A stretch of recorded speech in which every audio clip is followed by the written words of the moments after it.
Dzina la Tati ndira Mwana ndira Mzimu Woyera. Amen.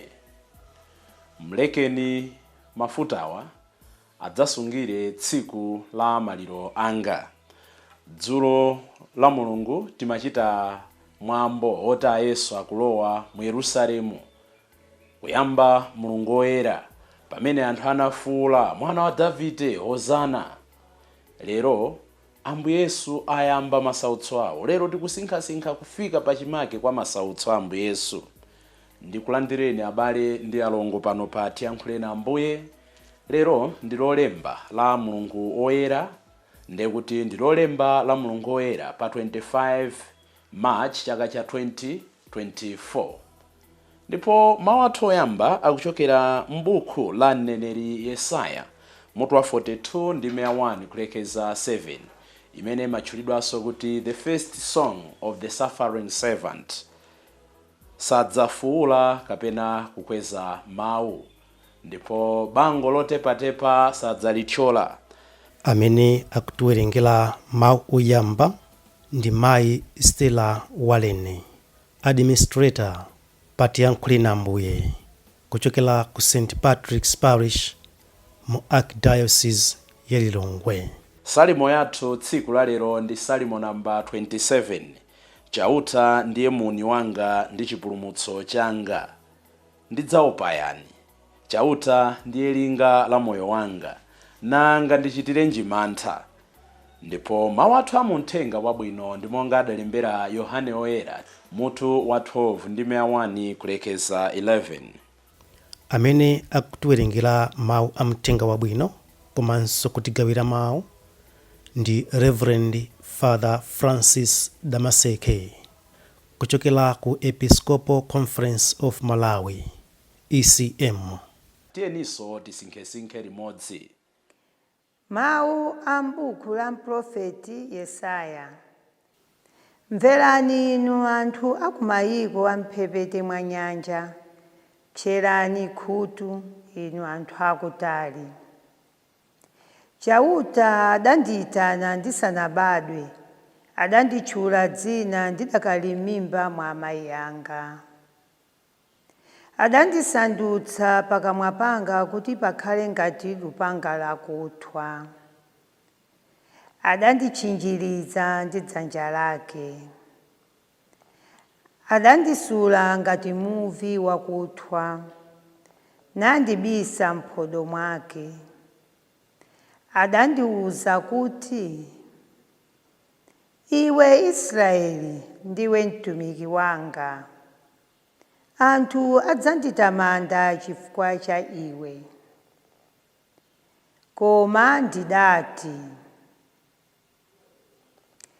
ndagwira ntchito yopanda phindu, ndangononga mphamvu zanga pachabe. Komabe zondiyenerera zili m'manja mwa Chauta, mphoto yanga ili m'manja mwa Mulungu wanga. Chauta ndi amene adandiwumba m'mimba mwa amayi anga kuti ndikhale mtumiki wake, kuti ndibweze fuko la Yakobo kwa iye, ndipo kuti ndisonkhanitse Aisraeli pafupi ndi iye. Choncho ndimalemekezeka m'maso mwa Chauta, ndimapeza mphamvu mwa Mulungu wanga. Chautayo akunena kuti, nchinthu chochepa kwambiri kuti ukhale mtumiki wanga, kuti udzutse mafuko a Yakobo ndi kuwabwenza kwa Israeli amene adapulumuka.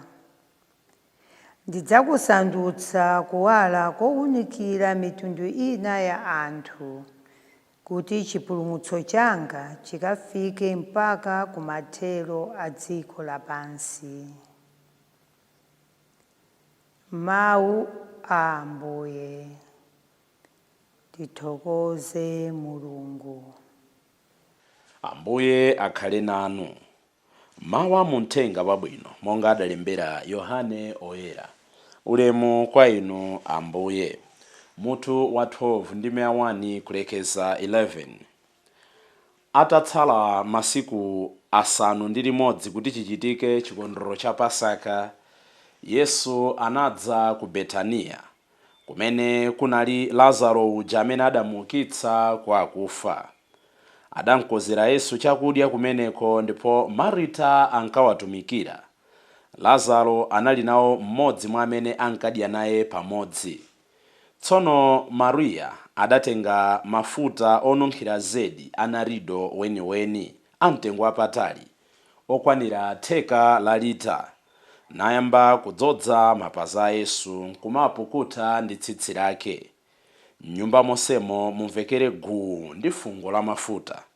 Koma Yudasi Iskarioti, mmodzi mwa ophunzira a Yesu amene anali kudzamupereka kwa adani ake, adati, kodi bwanji mafuta amenewa sadagulitse ndalama 300, kenaka ndalamazo nkukapatsa anthu osauka? Adatero osati chifukwa chodera nkhawa osaukawo, koma chifukwa anali mbala. Iye ankasunga thumba la ndalama nkumabamo. Yesu adati, mlekeni, mafutawa awasungire tsiku lodzayika maliro anga. Pajatu osauka muli nawo nthawi zonse, koma ine simudzakhala nane nthawi zonse. Anthu ambirimbiri atamva kuti Yesu ali ku Betaniya adapita komweko. Sadapiteko chifukwa cha Yesu yekhayi, komanso kuti akaone Lazaro uja amene iye adamuukitsa kwa akufa. Motero akulu ansembe adapangana zoti aphe ndi Lazaro yemweyo, pakuti chifukwa cha iyeyo anthu ambiri ankawachokera nkumakhulupirira Yesu. Mthenga wa Ambuye. Ulemu kwa inu Ambuye Yesu Khristu.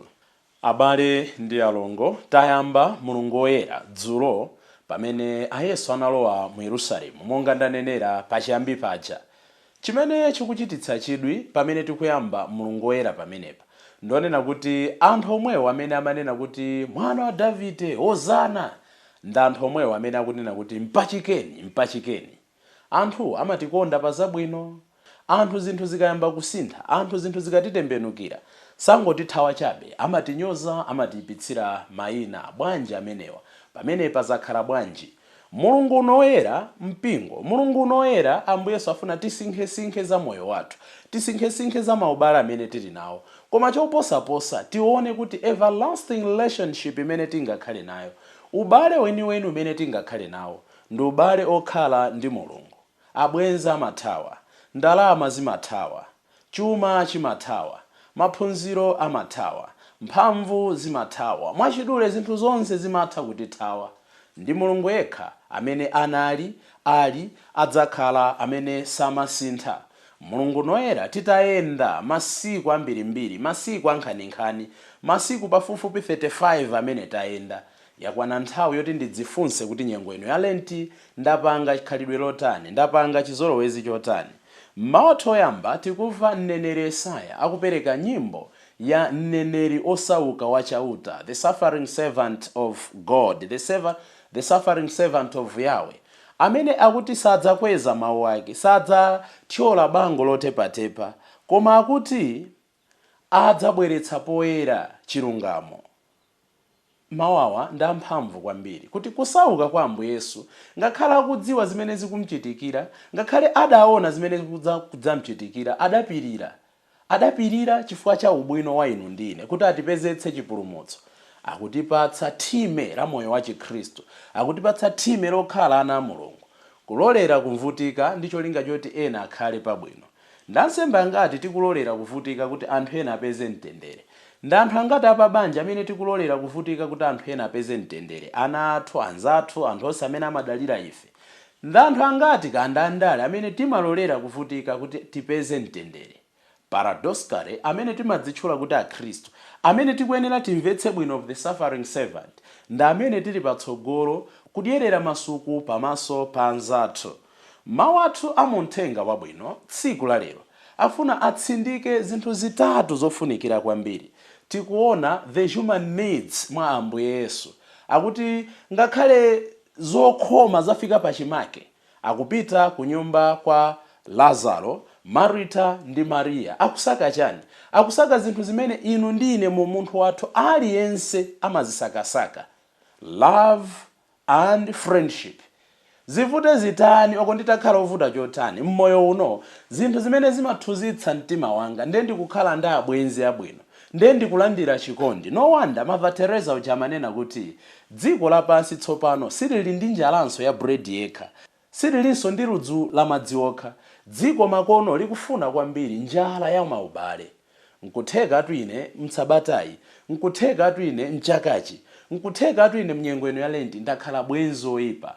Lazaro, Marita ndi Maria akupereka ubwenzi wabwino, true friendship kwa Ambuye Yesu pamene ubalewo akusowa kwambiri. Akupereka chikondi pamene Ambuye Yesu akuchisowa kwambiri. Akuona zoopsa zimene zikumugwera, akulolera kupirira koma akusowa kira accompaniment. Inu ndine timasowa abwenzi, inu ndine timasowa kulimbikitsa ena, koma nkutheka monga ndikunenera takhala abwenzi oyipa. Malo mosakasaka abwenzi tiyambe ndife kukhala abwenzi abwino kwa anthu ena.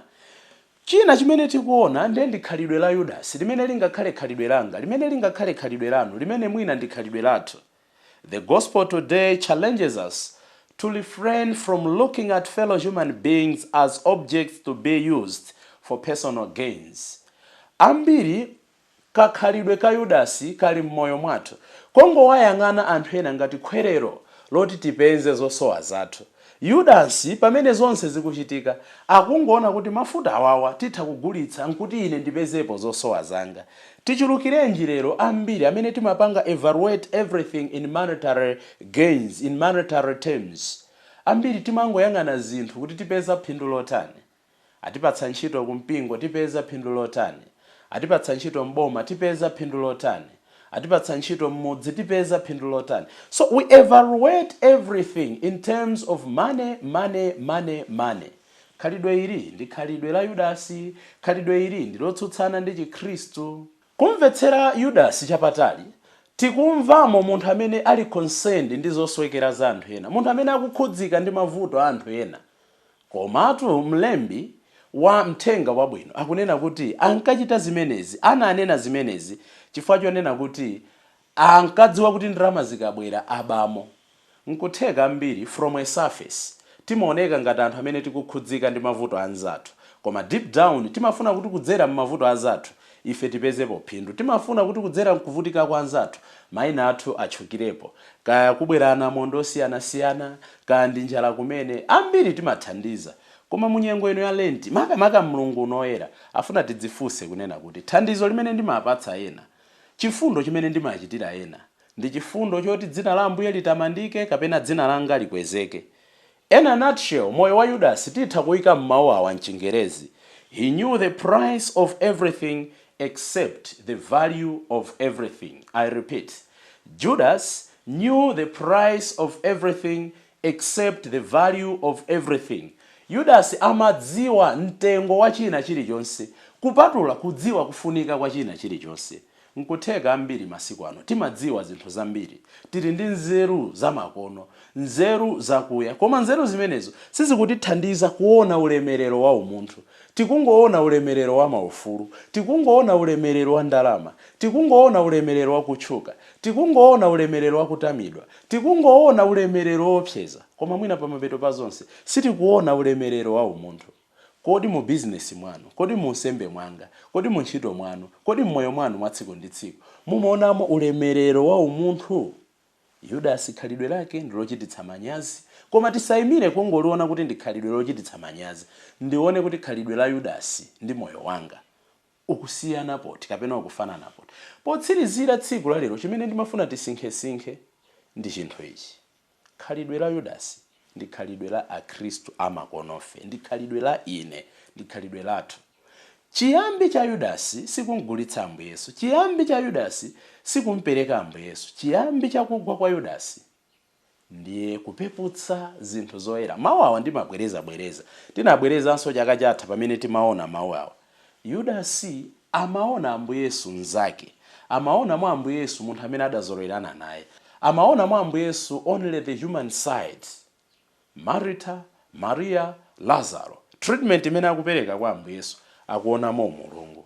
Inu ndine ngati chilichonse chimene timachita sitionamo mulungu, musembe wanga simuonamo mulungu, muchikhristu chanu sindikuonamo mulungu, zitivuta kuti titumikire bwino, zitivuta kuti tifikire kwa anzathu, zitivuta kuti tikhale anthu achifundo.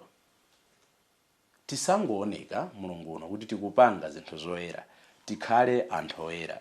Ambuye tithandizeni pamene mtumiki wanu osauka, pamene mtumiki wanu sakukweza mawu, tilolere kuti kuvutika kwathu kubereke zipatso zimene zipindulire anthu ena. Kodi mutakhala ndi mpata okumana ndi Yudasi, mukuganiza kuti mungamuze zotani zimene akanapanga mosiyana ndi mmene wapangira? Pamene tikuganiza zimenezo, mawu omwewo tidziyankhule ife eni.